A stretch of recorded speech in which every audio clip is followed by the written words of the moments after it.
chequean, son acuciosos. Si ustedes miran los documentos de la carrera de psicología, van a ver que la materia Psicología Social 1 no existe.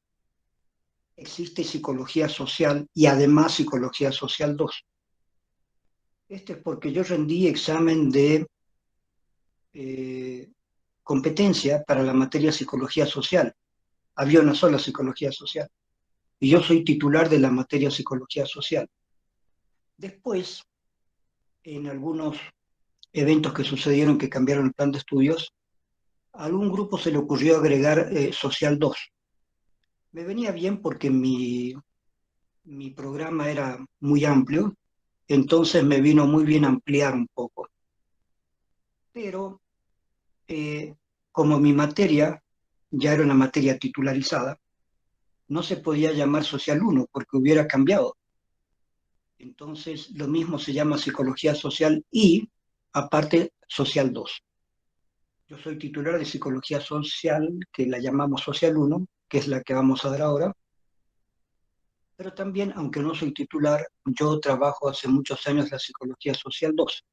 Así que por antigüedad yo ya soy casi como titular también de Social 2. Esa es una aclaración formal, aclaración formal. Ahora, otra aclaración acerca de mis materias, tanto en Feno 2 como en Social.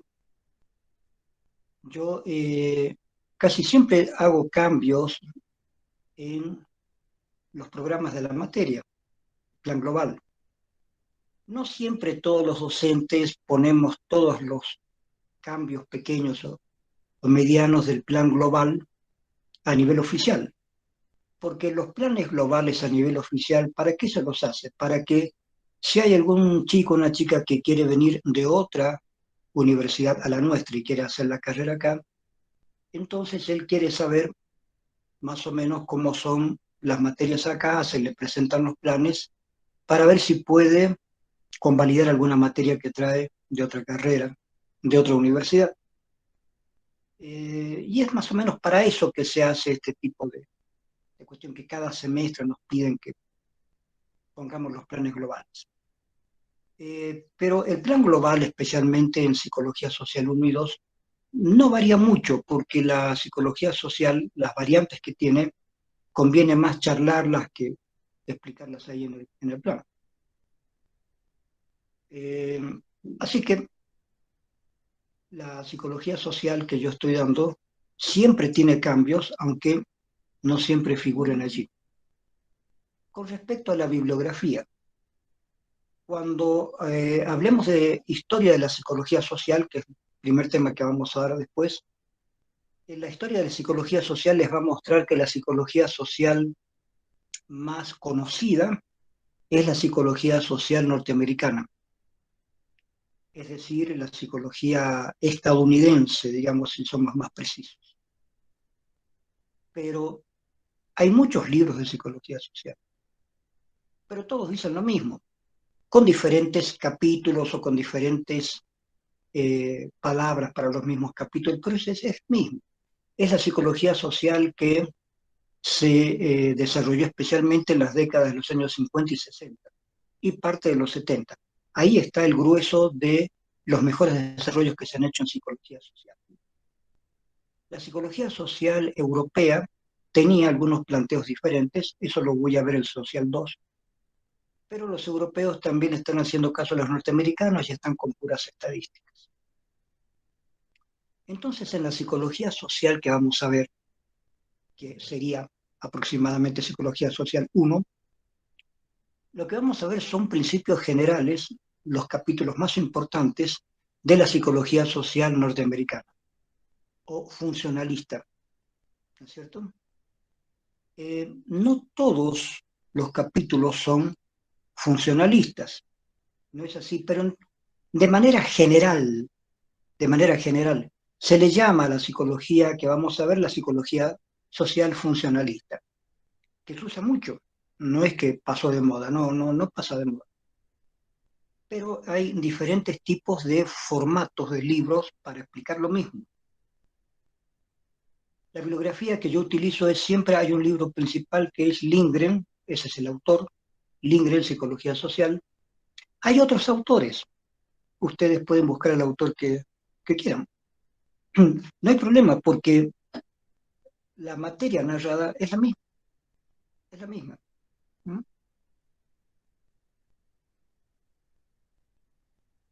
Ni siquiera tenemos tanta diferencia como los psicoanalistas que tienen el psicoanálisis freudiano, el psicoanálisis kleiniano, el psicoanálisis kleiniano argentino, el psicoanálisis lacaniano, el psicoanálisis lacaniano argentino o mexicano, etc. Hay muchas divisiones internas. No, la psicología social es más sencilla en ese sentido. Hay más o menos un grupo de temas que son abordados por todos los psicólogos de todo el mundo. Pueden haber variantes. ¿Mm? Antes existía alguna variación de psicología social rusa. Se suponía que había una psicología social marxista. Hoy en día esto ya cayó un poco en desuso, porque la psicología social es la misma en todas partes del mundo. Pueden haber variantes, pero lo que vamos a ver son los mismos temas, los mismos temas. Ahora, vamos a empezar a estudiar no directamente la psicología social con sus temas, vamos a empezar a ver la historia de la psicología social. ¿Por qué es importante esto? Porque toda la ciencia, especialmente las ciencias sociales y humanas, tienen una historia, chicos. No apareció alguien inventando algo. Eso es ficticio, ¿sí? No hay alguien que hizo la Biblia de la psicología social, escuchó voces y escribió, no. No existe eso. Lo que existe es una historia de aproximaciones, discusiones, investigaciones, y todo eso ha formado la materia que vamos a ver ahora. Esto es importante. En mi cátedra de psicología social, pensamos que la psicología social es amplia, pero no solamente es amplia, sino que se conecta con todas las ramas de las ciencias sociales. Antes, hace años atrás, habían profesores que trataban de especificar el área. Entonces, cuidado, esto es psicología social, no vayan a confundir con antropología, con sociología, en fin, con todas las otras ciencias sociales. No, chicos, mi cátedra es al revés. La psicología social está íntimamente ligada con todas las ramas sociales. Todas las ramas sociales están ligadas entre sí, chicos. El querer separarlos es una estupidez. Además, existen libros interesantísimos en la época en que estaba más de moda la antipsiquiatría, libros interesantes para la psicología clínica, escritos por sociólogos o antropólogos, ¿sí? Inclusive economistas que han hecho estudios de psicología y de sociología. Entonces la psicología social está íntimamente ligada a todas las ciencias sociales. Sociología, sí señor. Antropología, sí señor. Economía, sí señor. La economía es parte de la psicología.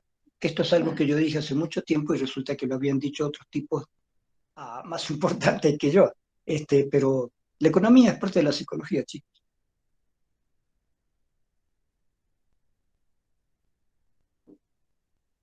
No se dejen engañar por esta cuestión de la economía muy matematizada que han hecho especialmente los norteamericanos. Sí, se pueden aplicar las matemáticas a la economía, pero los principios de la economía son psicológicos, tienen que ver con esta materia, con psicología social. La economía, la antropología, la sociología, la etnología como diferencia de la antropología, la lingüística, todas estas materias tienen que ver con la psicología y especialmente con la psicología social. Hablemos de lo siguiente. Hablemos de lo siguiente. Un amigo mío de acá de Cochabamba, sociólogo, economista, escribió un artículo muy interesante.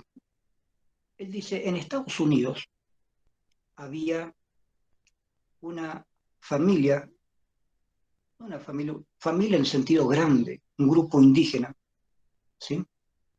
Ustedes saben que en Estados Unidos los blancos que fueron dominando toda América del Norte fueron guerreando y eliminando a casi todas las poblaciones indígenas autóctonas que había allí. Y finalmente han quedado pequeños grupos. Uno de estos grupos, en uno de esos lugares llamados reservaciones, que es un nombre bastante despectivo, digamos, ¿no? Tenemos acá unos indios en reserva, esa sería la idea estúpida, ¿no? Entonces, en esa reservación, la mayor parte de esa población indígena que estaba ahí, en esa reservación, tenían muchos problemas, enfermedades mentales, alcoholismo, estaban mal todos. Hasta que a alguien del gobierno se le ocurre decirles, señores, les vamos a dar dinero para que eh, hagan avanzar la comunidad. ¿Qué quisieran hacer? Les vamos a ayudar.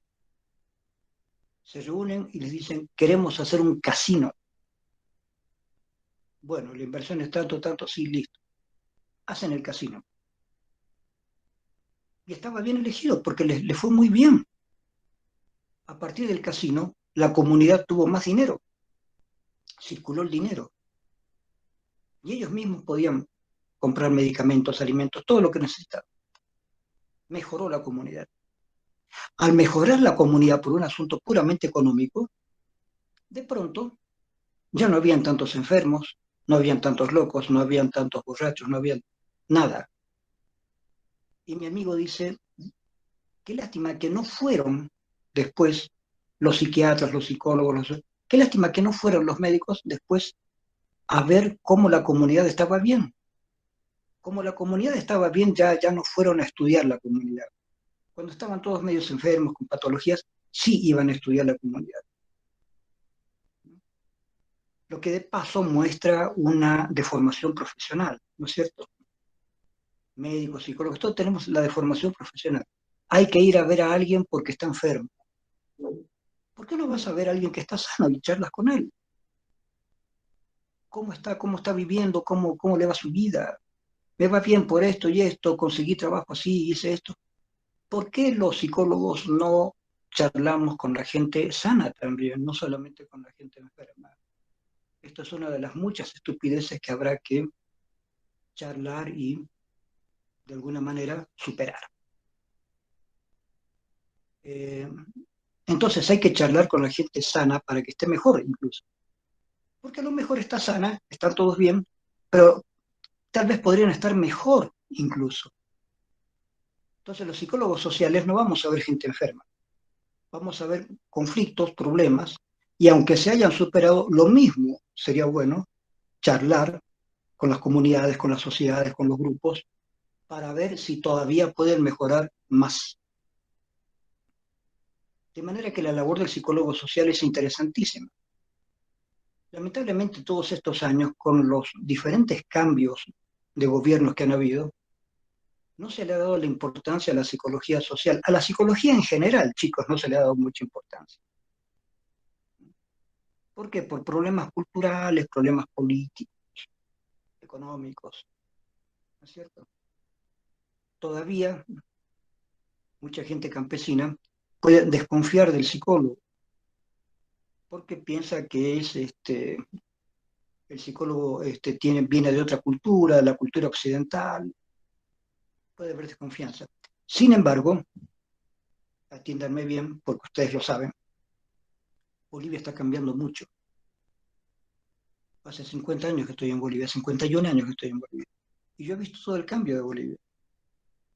Entonces pensar en el campesino atrasado que no sabe nada, es mentira.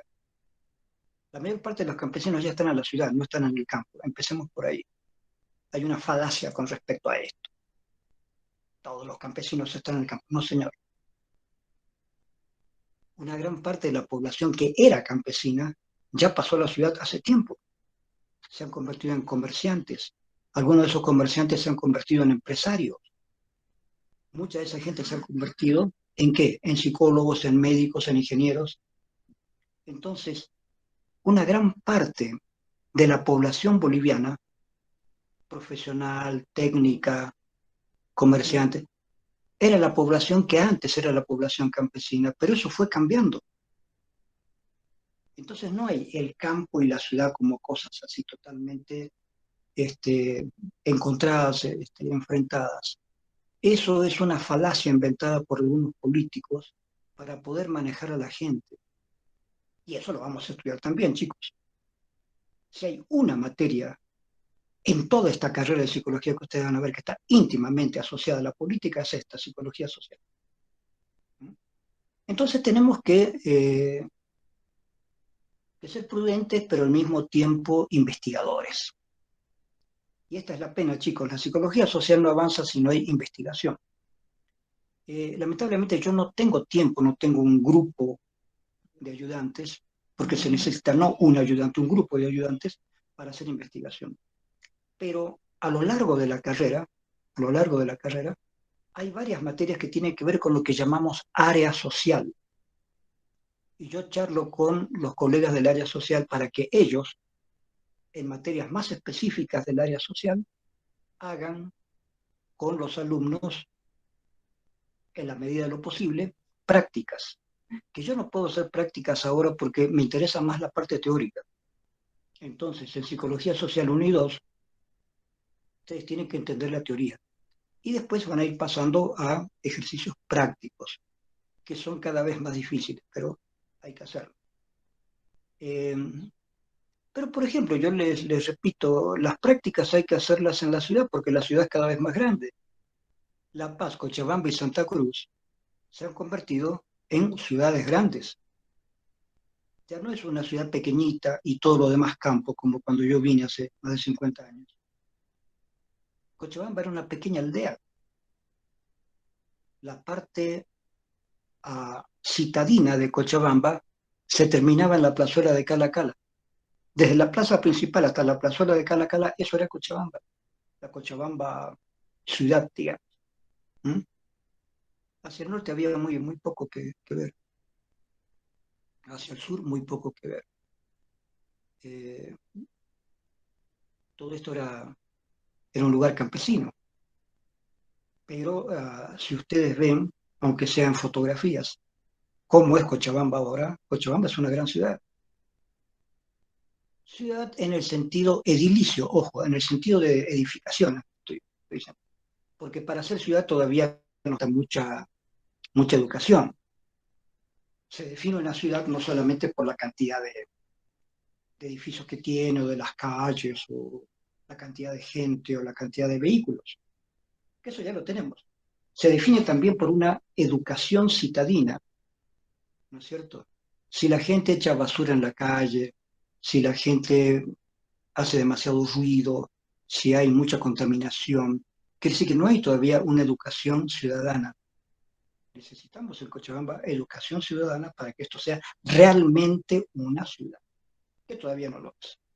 Pero estamos avanzando. Entonces, primera mentira, Bolivia no es un país de campesinos. Hace tiempo que ya no es un país de campesinos. Hay campesinos, sí, en todo el mundo hay campesinos, pero en todo el mundo también hay ciudades grandes. Y la gente que era campesina, hace mucho tiempo que ya se ha transformado en gente de la ciudad. Ustedes mismos que me están escuchando, tal vez hayan tenido sus papás, sus abuelos, han tenido gente que le gustaba vivir en el campo. Pero mucha de esa gente que le gustaba la vida de campo, poco a poco se ha ido viniendo a la ciudad porque le gusta más la vida de la ciudad. Conozco muchísimos ejemplos.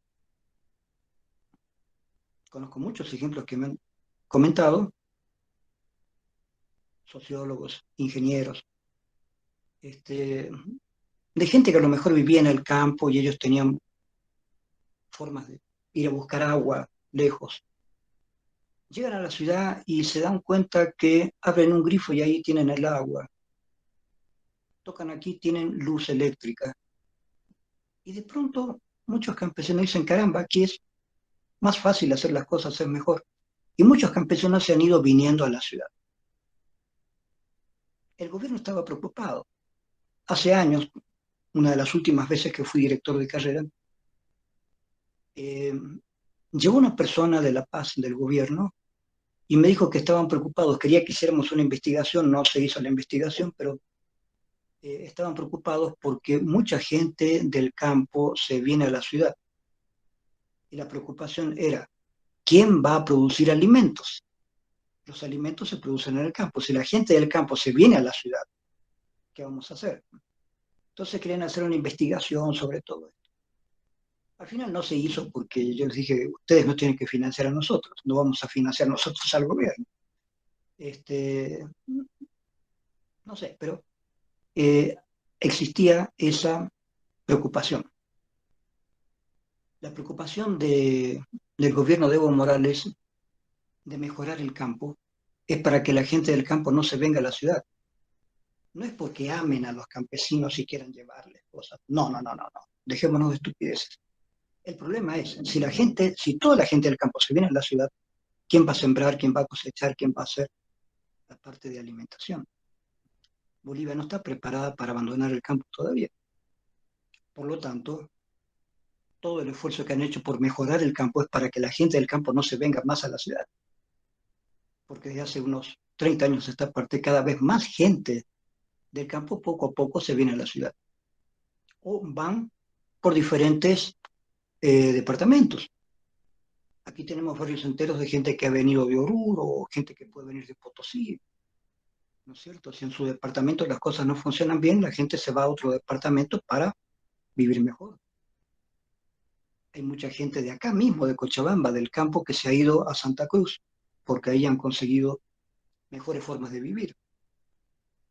Así que desde hace 25 años, 30 años, hay una dinámica cada vez más interesante en Bolivia de gente del campo que se va a la ciudad, o gente que se queda allá a mitad entre el campo y la ciudad, o una mayor dinámica no solamente de comercio, sino de industria poco a poco. Bolivia no es un país industrial. Eh, Hubiera sido bueno que lo fuera, pero se perdió tiempo.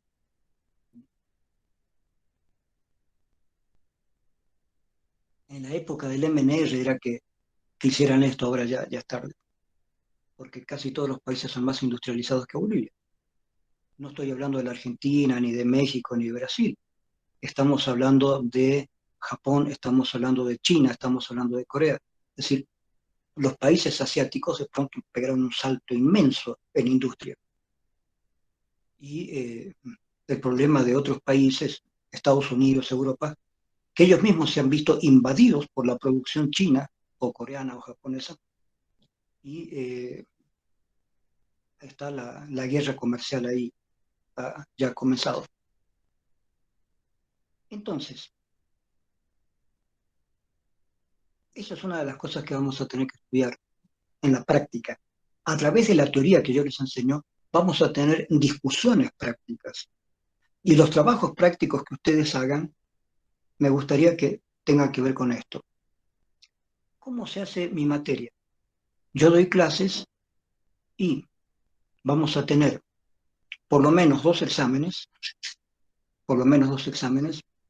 Este, uno de los exámenes, uno de los exámenes va a ser algo así como primer y segundo parcial y después un examen final. ¿Por qué? Porque todas las clases las vamos a hacer y los exámenes los vamos a hacer orales. Y no es por esta cuestión de la pandemia, no, no, no. Ya hace varios semestres que yo hago todas las clases orales. Teoría, práctica, exámenes, parciales, finales, todo es oral. ¿Por qué, chicos? Porque hace tiempo que me cansé de leer exámenes que no entiendo. La mayoría de la gente joven, como está acostumbrada al celular, ya no saben escribir. Escriben, pero escriben mal. Entonces, leer exámenes a mí me ha cansado. Entonces prefiero los exámenes orales. Para mí es mucho mejor el examen oral. Entonces, veremos si el primer y segundo parcial lo consideramos como un solo examen oral y después el final, porque si no, no hay tiempo. Y tendremos una práctica. La práctica ustedes la van a desarrollar haciendo un grupo. De paso, hacer un grupo es interesante porque eso ya es una práctica de psicología social, hacer un grupo. Porque uno de los temas que vamos a estudiar es qué es un grupo, cómo se forman los grupos, cómo se clasifican los grupos. De manera que cuando ustedes hagan un grupo para hacer la parte práctica de mi materia, la práctica, eh, que significa hacer una investigación, ustedes tienen que formar un grupo y se elegirán entre ustedes quiénes se llevan mejor para hacer el grupo. Y ese grupo tiene que producir un trabajo escrito, que lo vamos a ver cuando ustedes expongan el trabajo, y al mismo tiempo ustedes tienen que hablar sobre su trabajo, tienen que explicarlo y defenderlo. ¿Mm? Entonces, ese trabajo escrito, explicado, defendido, esa es la parte práctica. Y primero y segundo parciales, más el final, es la parte teórica pura. Eh, Esto viene siendo así desde hace mucho tiempo, no hay ninguna novedad en esto. La única novedad es que todo esto ahora lo hacemos por internet, ya no tenemos clases presenciales. Pero esto viene siendo así en mi materia desde hace muchos semestres atrás, antes de la pandemia. O sea, ya antes de la pandemia estoy tomando todas las clases orales, exámenes orales, prácticas orales. ¿No? Eh, Libros. El libro de Lindgren, como les digo, sobre psicología social es el oficial de la materia. Si ustedes no lo encuentran o no les gusta, busquen cualquier libro de psicología social, cualquiera.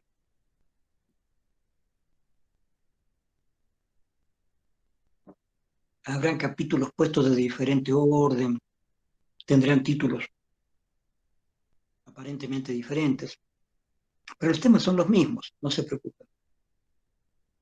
Entonces ustedes me dicen qué libro han encontrado. Si encuentran el de Lindgren, mejor, porque ahí van a estudiar lo que yo doy en mis clases.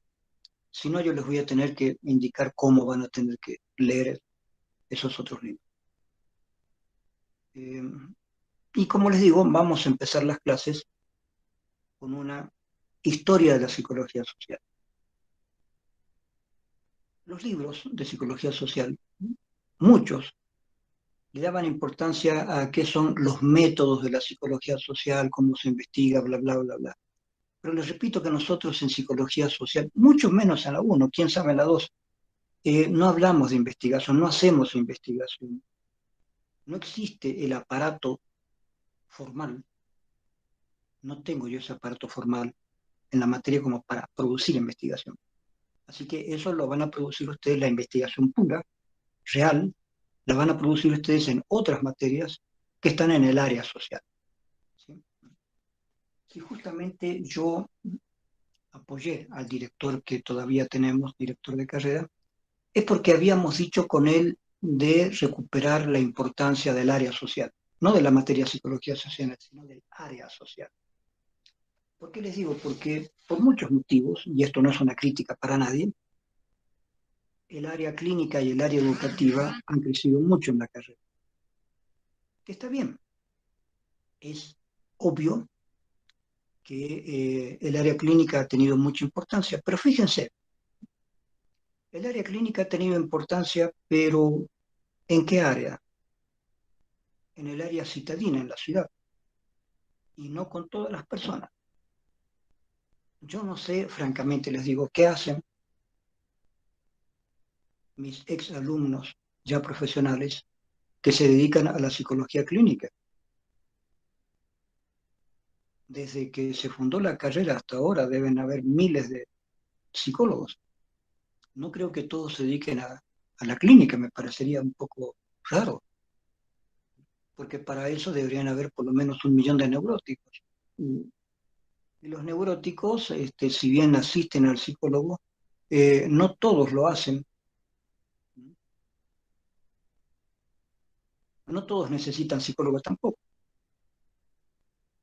Los psicólogos somos importantes, pero no tanto como mucha gente tiende a creer. Hoy en día además la psiquiatría ha avanzado mucho y nos hace mejor la competencia que antes, porque se ha avanzado mucho en la parte química, chicos. Hoy en día hay una gran cantidad de medicamentos que no son tan invasivos como antes, y mucha gente puede tomar un medicamento para estar más calmado o para estar un poco más estimulado, ¿no es cierto? Incluso hay mucha gente joven y no solamente joven que puede incorporar CBD, digamos que es una parte de la marihuana que no es la parte psicodélica, digamos, sino una parte que muchos médicos en muchos países utilizan el CBD para muchos pacientes porque eso tranquiliza el sistema nervioso. No les digo para cuestiones, como les digo, psíquicas, sino para cuestiones de dolores del sistema nervioso. Hay muchas enfermedades, como por ejemplo la neuropatía periférica, se producen dolores. Y para eso en muchos países se recomienda el CBD. Ustedes saben que de la planta de marihuana hay dos partes. Hay una que es la que produce, ¿sí?, efectos psicodélicos, y hay otra que es nada más que para calmar el sistema nervioso, sin producir ninguna alucinación ni nada. Solamente calma el sistema nervioso. Entonces, cuando hay dolores por diferentes procesos de enfermedades del sistema nervioso, muchos médicos recomiendan, neurólogos, recomiendan la ingestión de CBD. Por eso en muchos países la marihuana se está legalizando para esto especialmente. Sería bueno que lo hagan ya de una vez en Bolivia, porque ahora, la pena que me da a mí es que una vez que se autoriza en todo el mundo el CBD, está autorizado en muchos países, inmediatamente van a haber laboratorios, fábricas que van a fabricar el CBD.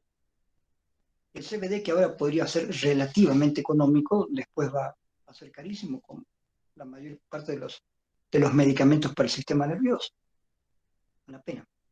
Pero les quiero decir, chicos, que de una manera o de otra, ya hay un mundo de medicaciones a los cuales la gente recurre. Y para mucha gente no es necesario ya ir al psiquiatra o al psicólogo. Hay gente que por su propia cuenta recurre a medicaciones.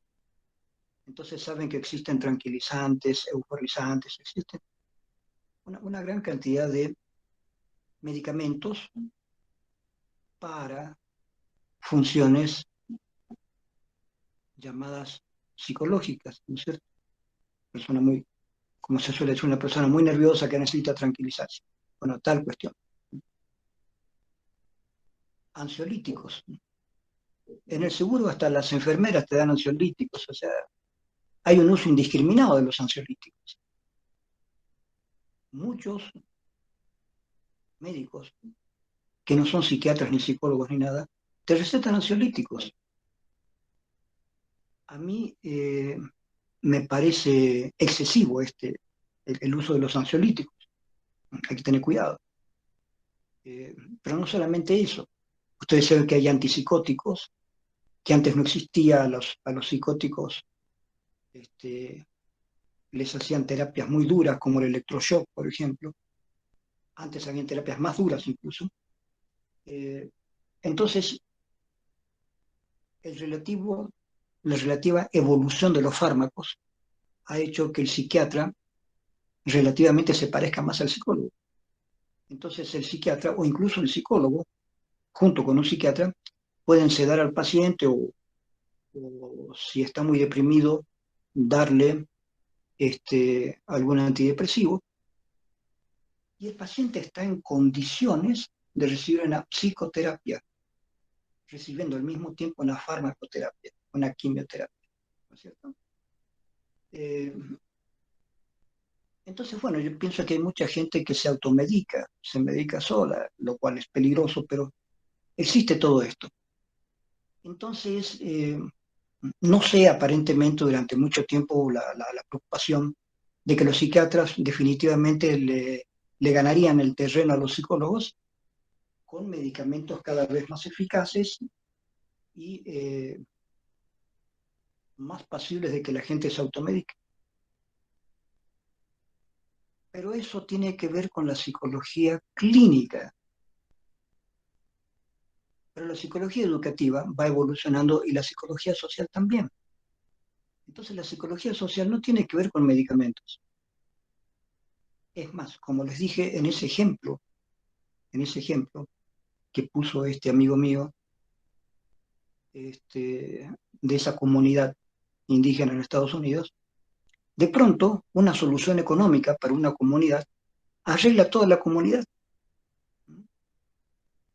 No es necesario estar viendo uno por uno. La psicología clínica y especialmente el psicoanálisis están en el uno por uno.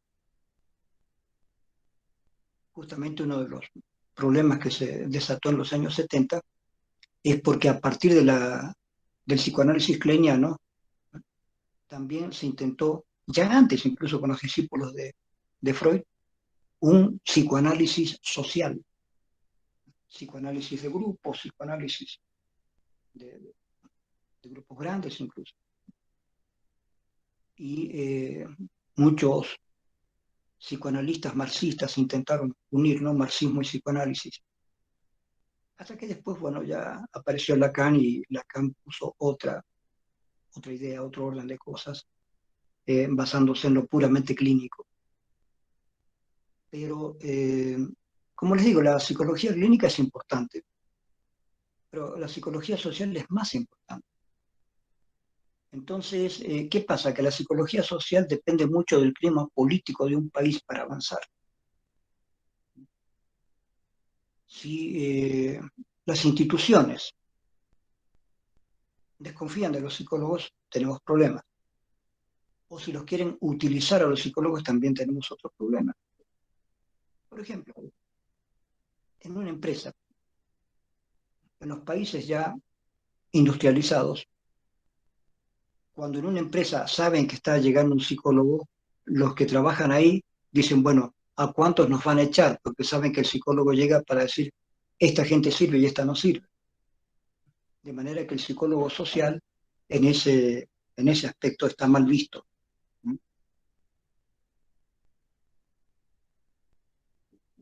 El psicólogo social es el especialista en hacer determinado tipo de pruebas para ver qué empleados van a quedar en la nueva etapa de la empresa. La empresa le dice al psicólogo social, ah, vamos a pasar una nueva etapa de la empresa y queremos personas que sean capaces de esto, esto, esto y esto. Y los que teníamos hasta ahora, muchos que habían aprendido esto y esto y esto, que ya no nos sirve, a esa gente la queremos echar.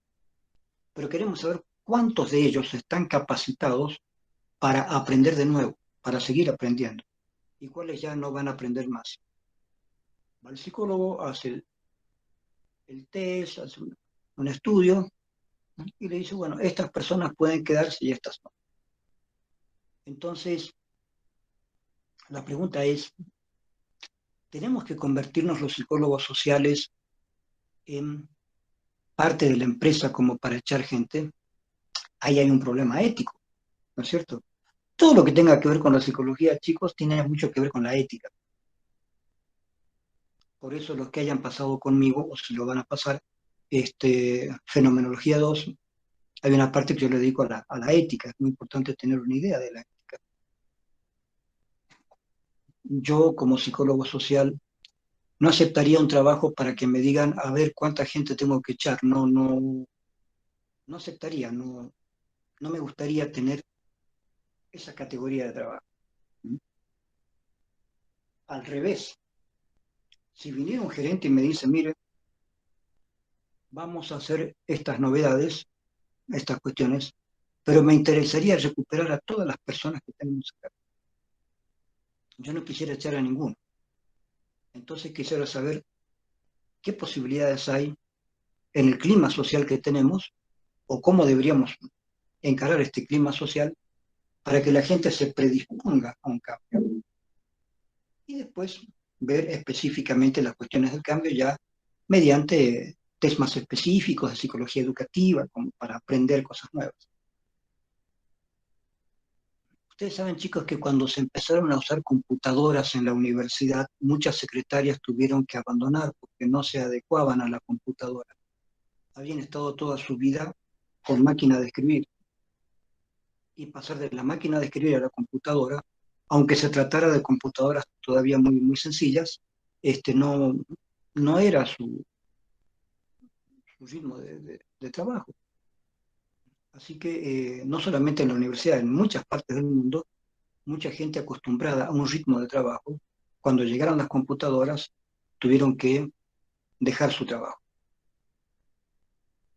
No solamente eso, en Estados Unidos hay personas muy inteligentes y manejan muy bien la informática, pero resulta que esa persona tiene 30 años y de pronto aparece un chico de 18 años y sabe mejor todavía todo lo que tiene que ver con las computadoras.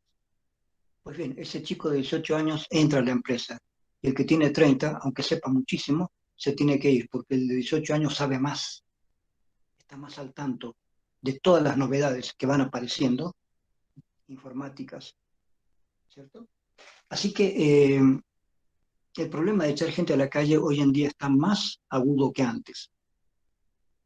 No estoy hablando del problema de la pandemia, que es un problema agregado además. Y justamente de la pandemia vamos a charlar también de eso, tanto en Feno 2 como en psicología social. ¿Cómo pueden ustedes como alumnos de psicología ayudar a los lugares donde ustedes están, a la comunidad, al barrio, a las familias? ¿Cómo pueden ustedes ya empezar a ayudar a la gente, a que la gente pueda aceptar todo lo que está pasando? Vean chicos, la gente no acepta lo que está pasando. No solamente acá en Bolivia, en muchas partes del mundo. Se le dice, usen barbijo, la gente no quiere usar. No se junten entre muchos, se juntan entre muchos. No se puede ir a bailar, cuidado, van a bailar. Todo lo que no habría que hacerlo, la gente va y lo hace. La pregunta es ¿por qué? Porque nosotros somos seres sociales, vivimos del vínculo, estamos vinculados, necesitamos el vínculo social. Sin vínculo social no sabríamos qué hacer. Una persona sin vínculos sociales, acostumbrada a lo social, se pierde nociones de tiempo, de espacio, de todo. Podría estar así, perdida, así, con una preesquizofrenia, se pierde. O si no, para no perderse, transforman toda esa angustia en violencia. Y hay violencia intrafamiliar, etcétera, etcétera. Ustedes ya saben muchas cosas que han pasado y que siguen pasando. Pero no sé sinceramente qué han hecho los gobiernos en Bolivia, qué estarán haciendo. No sé si estarán empleando psicólogos para poder ayudar en todo esto. Generalmente buscan médicos.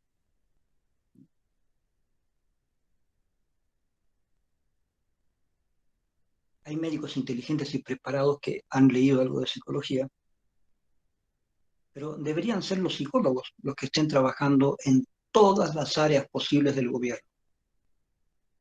Cuando hay un desastre son los psicólogos los que tienen que ir a trabajar.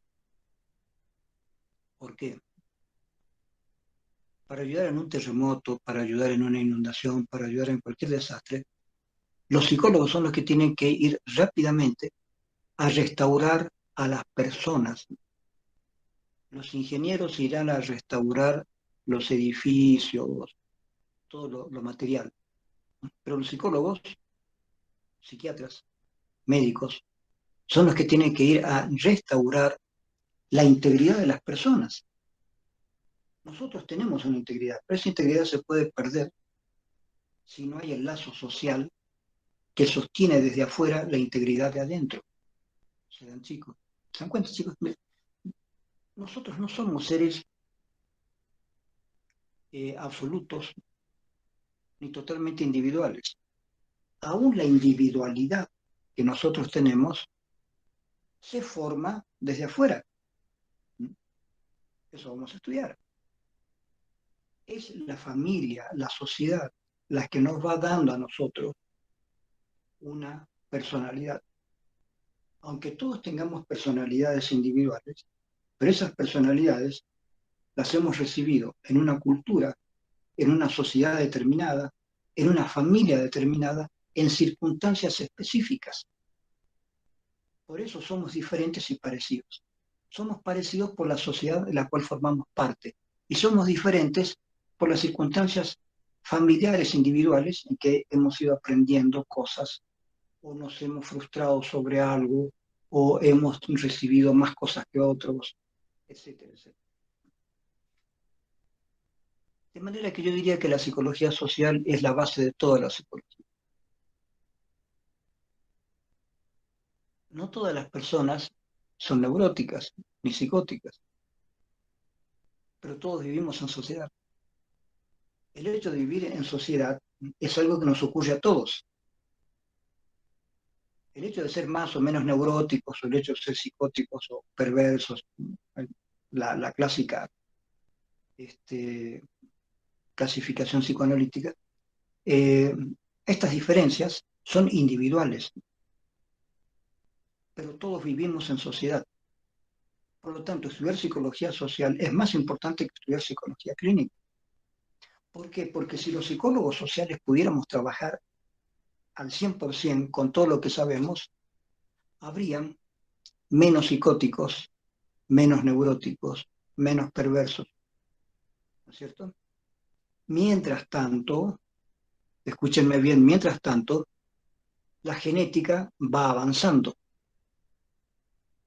Creemos que hay problemas que son genéticos, que tienen que ver con problemas hereditarios, somáticos, ¿no es cierto? Especialmente en todo aquello que nosotros llamamos psicopatía. Hay criminales que son criminales porque tienen tendencias a la violencia. Eso lo vamos a ver en el último capítulo de Psicología Social que van a estudiar conmigo. El último capítulo es justamente los problemas de violencia, ¿sí? Agresividad y violencia. Entonces, el último capítulo, que es agresión, ahí vamos a ver cómo se encara la psicología social junto con la psiquiatría, con la psicología clínica, porque este problema no lo hemos terminado de solucionar, no lo hemos terminado de solucionar.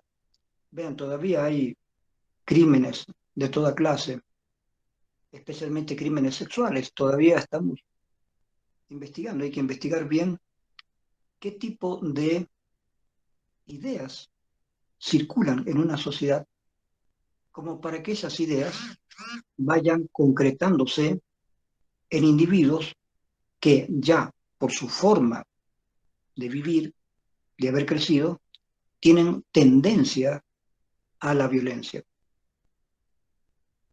Hay individuos que tienen tendencia a la violencia y usan la violencia como violencia sexual o simplemente como violencia física y asesinos, digamos. No son asesinos de mujeres, son asesinos en general. Y esto todavía existe, por eso tiene que transformar cada vez el código penal en varios países para ver si ciertas cosas se penalizan más o menos. ¿No? Pero el código penal no es la solución, ¿no es cierto? Metemos a alguien en la cárcel, bueno, en Estados Unidos tiene la pena de muerte, en algunos estados de Estados Unidos todavía existe la pena de muerte. Esto no es ninguna solución porque se ha descubierto en Estados Unidos que muchos condenados a muerte eran inocentes en realidad. Porque hay que ver las trampas legales que se pueden utilizar. Entonces, por ahí hay personas inocentes a las que se los acusa de un crimen que no cometieron y son ejecutados. Eso también es una barbaridad. Pero todo eso tenemos que estudiarlo nosotros. Si los psicólogos sociales estudiamos bien todo esto y pudiéramos investigar, escribir, publicar y decir, cuidado con esto se puede encarar así, o esto otro habría que encararlo así. Y si nos pudieran contratar los gobiernos a los psicólogos sociales, tal vez podríamos intentar mejorar un poco las cosas. Lo que no podemos mejorar es la política. Y esto es complicado. Lo vamos a ver especialmente en Psicología Social 2. Pero la política es un problema muy, muy complejo. Porque ¿qué es la política? Viene de polis, la ciudad. La política es la forma en que manejamos la ciudad, es decir, la forma en que la sociedad se maneja. No es otra cosa. Pero la política estudia el tema del poder, porque la sociedad se maneja de acuerdo al poder. Hay unas personas que tienen más poder que otras. ¿Por qué? ¿Dónde está el origen de ese poder? ¿Hay explicaciones de psicología? Sí, en psicología social vamos a estudiar más o menos cómo se puede originar el poder. El otro problema es cómo se maneja el poder. Y ahí entramos en la parte política eh, más dura. Existe una disciplina llamada psicología política. Yo la quise dar en la carrera de psicología y no me dejaron. Entonces di psicología política en sociología. Durante varios semestres estuve en sociología eh, explicando psicología política. Y que entre esas cosas raras que suceden en nuestra carrera, no me permitieron darla aquí en psicología. Eh, pero existe la disciplina llamada psicología política, porque la política tiene que ver con el poder, y el poder está siempre circulando. Alguien tiene el poder, porque circula, porque pasa por ahí. Digamos, muy probablemente ya a fin de semestre yo me voy a jubilar. Alguien será el nuevo docente de psicología fenomenológica, psicología social. ¿Y quién va a ser?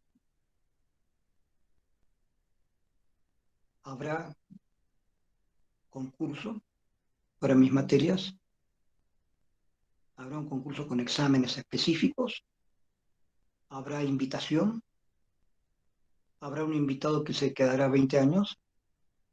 Todo eso tiene que ver con el poder político dentro de la carrera de psicología, que está unido al poder político de la Facultad de Humanidades, que está unido al poder político de la Universidad Mayor de San Simón, y que tiene relación con el poder político del país, que está en relación con el poder político mundial. Así que, aunque ustedes no lo crean, el hecho de que un profesor esté en una materia está indirectamente asociado a todo el poder político del mundo. El hecho de que ustedes sean estudiantes tiene una significación política también, porque si nosotros decimos a todas las universidades, incluso las públicas, serán universidades pagadas, ¿sí? Para entrar a la universidad hay que abonar 1.000 bolivianos y 500 bolivianos por mes, o 2.000 bolivianos por semestre. De pronto hay chicos que no van a poder estudiar. Acá en Bolivia se usan mucho las fotocopias. Ya vamos a ver un poco de esto. Pero supongamos que no hay fotocopias como en otros países. Tienes que comprarte los libros. Y los libros son caros. Tienes 5 materias.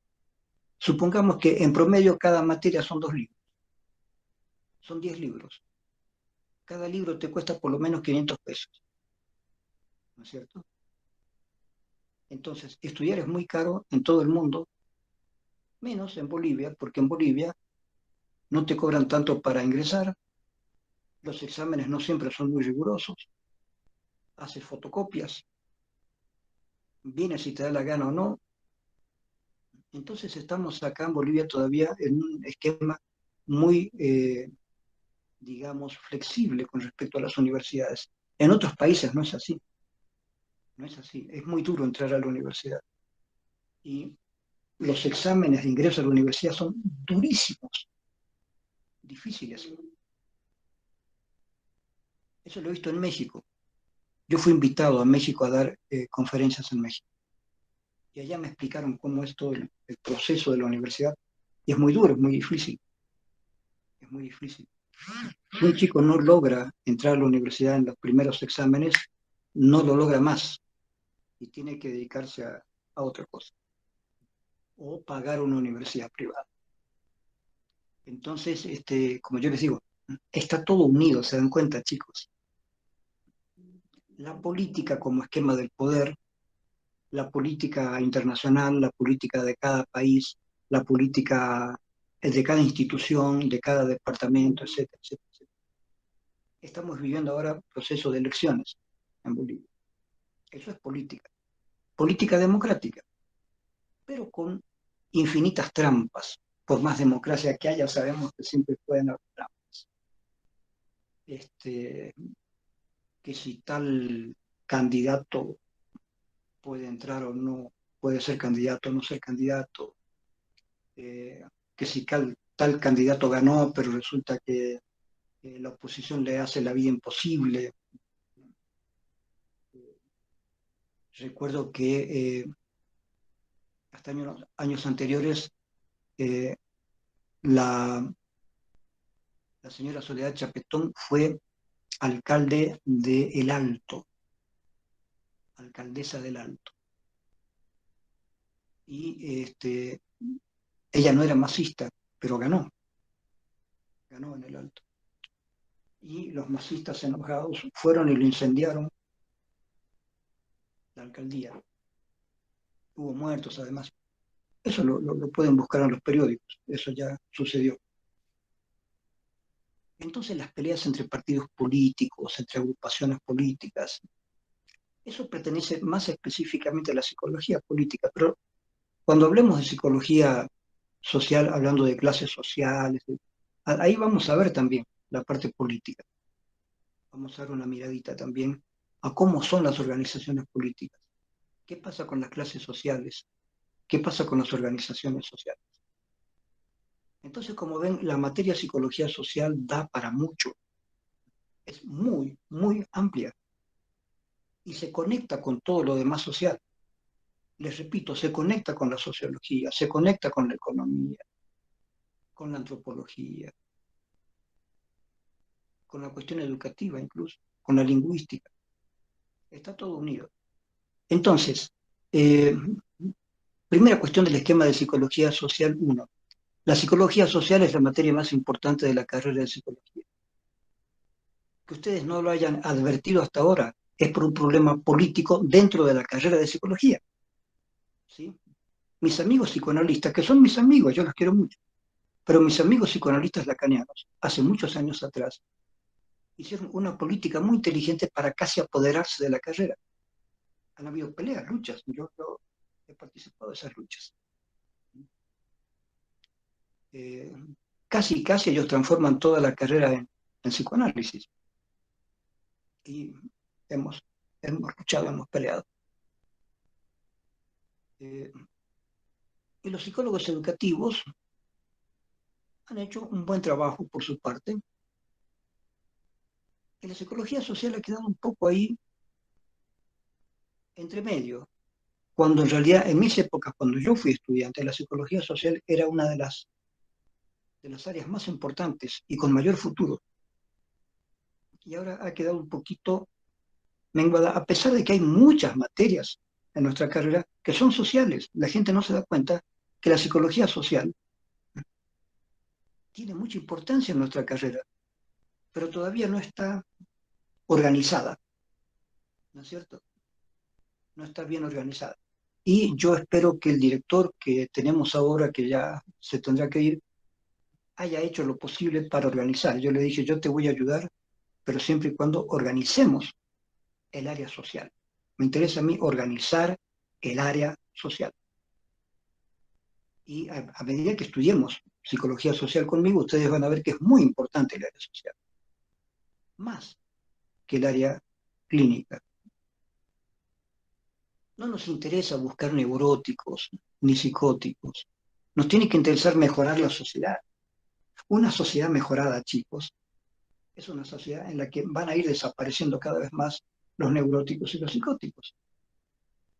No es todo una cuestión de herencia, no es toda una cuestión del Edipo, no, es cuestión de las relaciones sociales. La estructura social de un país es importantísima, pero esto hay que tomarlo científicamente, ¿sí? ¿Cómo se hace la política del estudio de la política? Estudiar la política es una actividad científica, pero si hay una política opuesta al estudio de la política, ahí tenemos problemas. Si los políticos no quieren ser estudiados, tenemos problemas. Y sabemos que existe este tipo de cuestiones. Muchas veces a los profesionales en algunos países no se les da el nivel que merecen o el espacio que merecen. Y yo espero que nosotros los psicólogos podamos, poco a poco, tener el espacio que merecen. Hay muchos psicólogos en Bolivia, chicos. Ya hace años atrás me asombré porque había muchas carreras de psicología en Bolivia. Yo digo, ¿dónde hay tantos psicólogos? ¿Qué hacen? Con nuestra carrera nomás ya hay suficientes psicólogos para todo Cochabamba. Con nuestra carrera aquí. Pero hay otras carreras en Cochabamba y en los demás departamentos de Bolivia. Hay muchas carreras de psicología. La gran pregunta mía es, ¿qué hacen todos los chicos que salen profesionales? ¿En qué trabajan? Entonces, ahí una de las cosas que ha fallado también nuestra asociación de psicólogos, pero hay que estructurar un país en base a lo que se tiene. Lo primero que habría que hacer es estudiar si esos psicólogos que han salido son buenos o no. Eso ya es un problema. Pero una vez que digamos, bueno, tenemos de cada 1000 psicólogos, tenemos 300 muy buenos, y tenemos unos 400 más que, más o menos, y otros que tendrían que estudiar de nuevo, digamos, ¿no? Pero, ¿quién hace, quién organiza todo eso? El gobierno debería hacerlo. El gobierno debería hacerlo. Vean, en Francia se especificó una cuestión que no se llevó a cabo. Deben haber psicólogos clínicos en todos los lugares que son públicos, hospitales públicos, seguros públicos, como el seguro universitario que tenemos, por ejemplo. El seguro universitario debería tener 5 psicólogos, por lo menos. Tiene una sola psicóloga que ha sido alumna nuestra y creo que un psiquiatra, algo así. No hay más. Pero deberían haber varios psicólogos. ¿Y saben qué? Si este es un lugar público, el psicólogo tiene que dar informes. El informe no tiene que ver con la privacidad del paciente. No se preocupen de eso. El psicólogo no tiene que decir la privacidad del paciente, pero puede decir, este paciente ingresó en tal momento, con tal problema. Hicimos tantas sesiones. A las tantas sesiones solucionó el problema y chao, digamos. Y eso lo tiene que informar el psicólogo o el psiquiatra. O el psicólogo y el psiquiatra juntos si atendieron a un paciente juntos. Y tiene que dar informes. Entonces una vez en Francia se dijo, necesitamos un informe de los psicoanalistas que están trabajando en instituciones. A ver cuánto tiempo les llevó atender a un paciente, cómo lo hicieron. No necesitamos saber la vida del paciente, no necesitamos saber el secreto psicólogo-paciente o psicoanalista-paciente. Necesitamos saber cuándo ingresó ese paciente, con qué problema y en qué tiempo fue dado de alta. Nada más. Y los psicoanalistas en Francia se opusieron a esto. Estaba Sarkozy de presidente. Se opusieron y no se pudo hacer esa investigación. Pero eso hay que hacerlo en todas partes del mundo. Todos los médicos, psiquiatras, psicólogos que están trabajando en instituciones públicas deben dar un informe de qué están haciendo con sus pacientes. Y les repito, no es necesario sacar la privacidad del paciente. No es necesario que yo diga, este paciente me dijo esto, me dijo, no, se mantiene la privacidad. Pero este paciente entró con un cuadro de neurosis. Lo hemos tratado durante 10 sesiones. Superó la neurosis. Listo. Solamente eso quiero que me diga. No lo hacen. No lo hacen. Entonces, necesitamos los psicólogos también ser evaluados socialmente. ¿Qué están haciendo los psicólogos? ¿Qué hacemos los psicólogos? ¿Somos evaluados? ¿Tenemos éxito? ¿Hacemos las cosas bien? No solamente los psicólogos clínicos, los psicólogos sociales también. Llamaron de una empresa tal o de una institución tal a un psicólogo social. Ya. ¿Para qué lo llamaron, señor? Por esto. ¿Sí? ¿Qué utilizó? He utilizado esto, esto y esto. ¿Qué resultados obtuvo? Tales resultados. ¿En qué tiempo? En tal tiempo. ¿Cuánto tiempo se mantuvieron los resultados? Esos resultados se mantuvieron bien durante un año. Suficiente. Si por lo menos durante un año hubo un buen resultado, ya tenemos un primer pie. Si bueno, estamos con un buen psicólogo social. ¿Por qué es esto, chicos? Porque las sociedades cambian permanentemente, los grupos cambian. Entonces, las instituciones deberían tener psicólogos permanentes, psicólogos institucionales que trabajen en la institución. Pero cada tanto, aunque haya un psicólogo que trabaje en la institución, cada tanto deben venir psicólogos de afuera también a colaborar, tomar test, hacer una serie de cuestiones. Claro. Entonces, la labor de los psicólogos es muy importante y la labor del psicólogo social es una de las más importantes, justamente para prevenir o ayudar en casos graves como el que tenemos ahora de la pandemia, y se ve que los psicólogos no están pudiendo resolver la cosa, o los gobiernos no están contratando a los psicólogos y quieren arreglar las cosas por sí mismos. Pero es escandaloso que en la Argentina, que hay tantos psicólogos, hay demasiados psicólogos, no digo que haya que matar varios psicólogos, no, eso sería extremo, pero algo así. Hay demasiados psicólogos en la Argentina. Y habiendo demasiados psicólogos, fíjense que no han podido parar la locura que es la Argentina. ¿Por qué? Porque la gente que está en una onda política contraria al gobierno de este momento, le dice a la gente, no le hagan caso al gobierno. A la gente no le hace caso al gobierno, no se pone barbijos, se reúnen, salen, hay cada vez más violencia. Entonces no se está trabajando bien este problema de la pandemia. En muchas partes del mundo no se está trabajando bien. ¿Dónde se trabaja bien? En países ordenados. En la mayor parte de Australia, por ejemplo, hay orden. En países cercanos a Australia hay orden. Países como Japón, algunos países nórdicos. O sea, hay países que han trabajado ya un orden en su sociedad. Y en esos países ese orden se mantiene y tienen mínimo de contagios, mínimo de problemas. Es decir, mantener un orden social, no un orden rígido, se dan cuenta, chicos, no el orden militar, sino el orden social, que la sociedad misma tome conciencia y se dé cuenta que mientras más ordenada sea esa sociedad, mejor les va a ir a todos. Acá en Bolivia, en Latinoamérica en general, somos desordenados. Nadie hace caso de nada. Y eso involucra mayor riesgo social. Así que ahí es una tarea que nos toca a todos, pero especialmente a los psicólogos.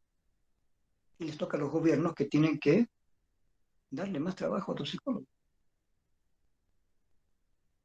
El trabajo de los psicólogos a nivel clínico está bien, me parece bien, en los colegios está bien, pero los psicólogos tenemos que trabajar en instituciones, gubernamentales o no gubernamentales, pero hay mucho trabajo que hacer en instituciones. Y no pueden ir los psicoanalistas a las instituciones. Lo siento mucho por mis amigos psicoanalistas, pero han fracasado violentamente muchos psicoanalistas trabajando en instituciones. El psicoanálisis no da para tanto, o sea, dejémonos de pavadas. ¿Sí? El psicoanálisis lacaniano podrá hablar de muchas cosas, pero en la práctica no puede tomar el trabajo de un psicólogo social. El psicólogo social está mejor preparado que un lacaniano para entender determinados problemas. El lacaniano se pierde por ahí y se equivoca. Les digo que tengo una amiga que tiene una ONG, ha tenido varias ONGs, y ella ha hecho mucho trabajo en el campo. A ella le ha interesado hacer trabajo en el campo. Economista, excelente, con estudios en Europa. Y esta señora me dijo, mira, una vez necesitábamos un psicólogo y vino una chica que parece que era lacaniana, no sé qué, pero fracasó rotundamente. Le pedíamos esto y esto y esto y no sabía qué hacer. La tuvimos que despedir y tuvimos que contratar a un psicólogo que supiéramos previamente que sabía algo de psicología social. Esto me lo dijo mi amiga, que tenía una ONG. Entonces lo que yo les digo son cosas concretas, chicos, experiencias reales. Entonces no nos confundamos. Psicólogo clínico está bien, que se dedique a ser psicólogo clínico, que no se meta a lo social. Y si el psicólogo social necesita en algún momento de un psicólogo clínico, que agarre un psicólogo clínico, o sea, a ver, eh, ayúdanos con este asunto. O un psicólogo educativo. El psicólogo social no tiene por qué ser educativo. Que agarre un psicólogo educativo. Mira, necesitamos esta investigación educativa. Y entre todos hay que trabajar. Ahora, ¿qué pasa? Las instituciones no quieren pagar psicólogos, quieren hacerlo ellos todo. ¿Mm? No se puede. Entonces, bueno, vamos a ir redondeando la clase de hoy. A partir de la próxima clase vamos a hablar de historia de la psicología social. Todo tiene su historia. Si no se entiende eso, no se entiende de qué se está hablando. Entonces la psicología social, tal como la conocemos hoy en día, tiene una historia. Todo tiene su historia. ¿Sí? Esto no significa que si alguien dice, bueno, Dios lo quiso así, Dios lo creó así, está bien que lo crea, no hay ningún problema, pero nosotros como científicos tenemos que tratar de investigar cómo es que sucedieron las cosas en la realidad. No me interesa saber si Dios creó la psicología social, pero hay una historia que muestra cómo fue que nació la psicología social. Esa historia es la que vamos a estudiar desde la próxima clase. No le voy a dedicar a eso más de 2 o 3 clases, y ahí termina la parte de historia, pero es importante para que ustedes sepan que la psicología social, la psicología en general, es una ciencia, y la ciencia se hace, no viene de pronto envuelta en nubes, no, se hace, la hacen los seres humanos, con errores, con luchas, con una serie de cosas, pero los seres humanos hacemos la ciencia, nosotros hacemos la ciencia, y especialmente la ciencia social. La psicología social, yo quiero que la entiendan no solamente como una rama de la psicología, sino como una rama de las ciencias sociales. Y de esa manera van a entender mejor todas las posibilidades que tiene un psicólogo social. Eh, hay psicología social norteamericana que tiene determinado tipo de ámbitos de acción. Si yo le pregunto a alguno de ustedes, ¿algún psicólogo alguna vez ha ganado un premio Nobel? Ustedes me dirán, no, licenciado Barraza, porque no existe el premio Nobel para la psicología. Es cierto, existe para literatura, para física, química, medicina, existe para economía. Y ahí hay una cosa interesante, chicos. Un grupo de 2 norteamericanos, 2 economistas y un psicólogo hicieron una investigación y ganaron el premio Nobel de Economía. Es decir, ese psicólogo, junto con 2 economistas, hicieron un trabajo donde el psicólogo social, aplicada a la psicología social a un problema económico, lograron una investigación muy interesante y ganaron el premio Nobel de Economía. Entonces, ¿alguna vez algún psicólogo ganó premio Nobel? Sí, en Estados Unidos. Un psicólogo social de tipo conductual, por supuesto, junto con 2 economistas, ganaron premio Nobel de Economía. Entonces, no es imposible que un psicólogo gane premios. No les estoy diciendo hagan esto por tener un premio, les estoy diciendo que la psicología social en muchas partes del mundo es más valorada que aquí. cuando aquí en realidad necesitamos más, ¿no? Pero en Estados Unidos, en Europa, hay psicólogos sociales que trabajan en equipo, con sociólogos, con antropólogos, con economistas, con lo que sea. El psicólogo social trabaja en equipo y tienen éxitos y publican libros, etcétera, etcétera, etcétera. Así que desde la próxima clase, por favor, entonces consíganse el libro, lo van a conseguir en la fotocopiadora. Hay casi en cualquier fotocopiadora, pero yo quiero que vayan a la fotocopiadora Bolivia porque la persona que trabaja ahí, que ha sido alumna nuestra en la carrera, me rinde cuentas, es decir, si hay algo que sale mal de una fotocopia, lo hará de nuevo, digamos, tiene que hacerlo bien. Entonces, en la fotocopiadora Bolivia, busquen el libro de Lindgren, Psicología Social. No más, ningún otro libro, solamente ese. Antes yo pedía 2 o 3 libros, ¿no? Ese nomás. Lo demás lo vamos a ir viendo en las clases.